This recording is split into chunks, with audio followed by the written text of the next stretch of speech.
Okay, so we've got a new problem here. We've got a car,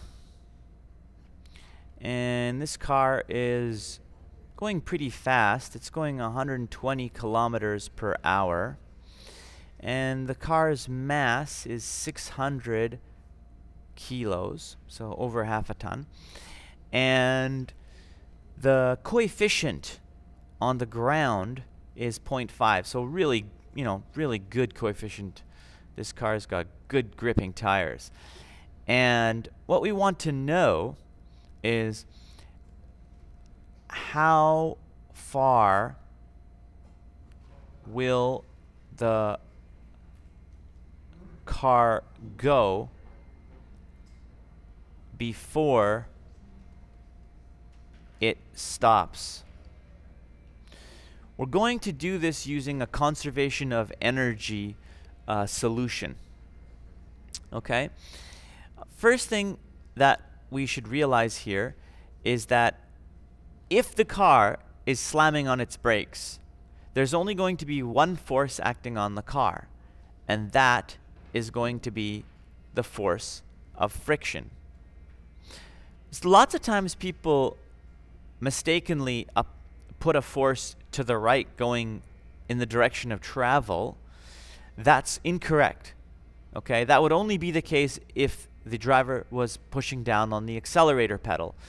But if the car is trying to stop, they would be pushing on the brake pedal, in which case there'd only be one force traveling to the left, and that's friction. Now, that friction force is going to be equal to mu times the normal force.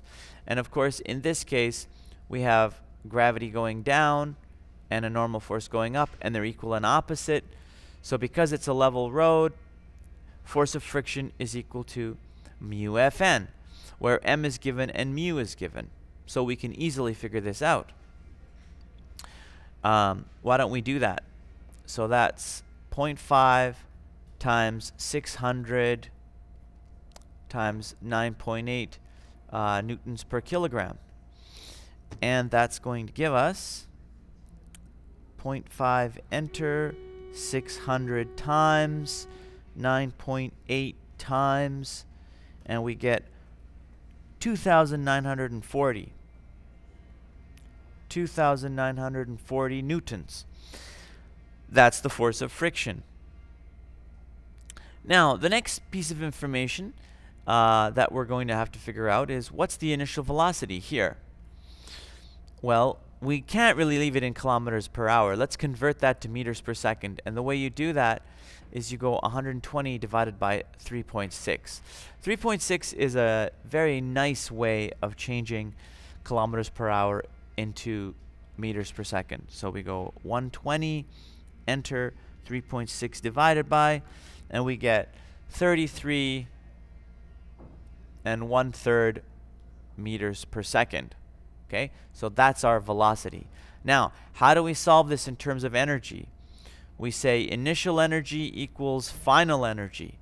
In addition, what type of initial energy do we have? Well, we only have a kinetic energy initially.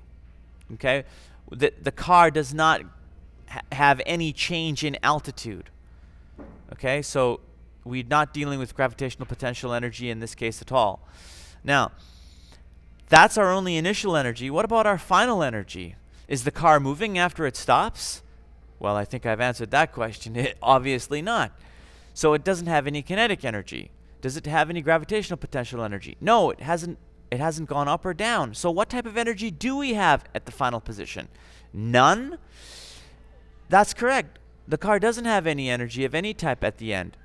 However, don't forget, this equation can also be written as initial energy plus work gain and final energy plus work lost. Okay, so this is kind of like a these two are pretty much equivalent if you say, yeah, the initial energy equals any gain and the final energy equals any work lost. Now, ask yourself, where did we lose work?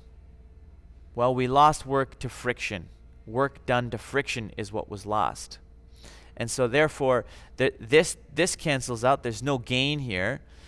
Okay, and there's no actual final energy because there's no kinetic or gravitational potential energy finally. But we definitely do have energy lost, and we definitely do have initial kinetic energy. And so that's this guy and this guy. Now, how do we write these out? Well, that's initially 1/2 mv squared. That's our initial kinetic. And what's our final, what's our work lost to friction? Work to friction is simply force of friction times the distance.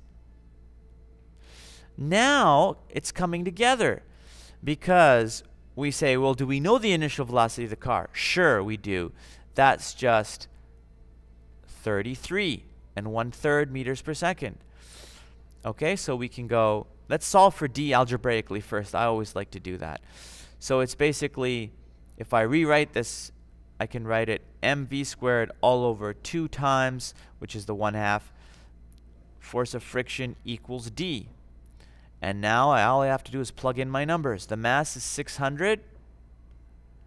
The velocity initially was 33.3, repeating, squared, meters per second, squared, divided by 2 times the force of friction. And hey, I actually calculated that here, which was 2940. So 2940 newtons. And bingo, if I plug this through my calculator now, squared for the 33.3,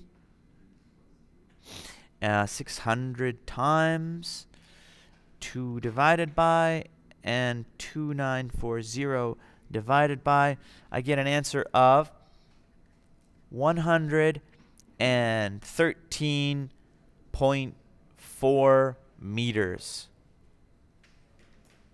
So that's how long you need to stop the car. Okay? Don't forget, that is quite a long distance, but realize that the car was going pretty fast.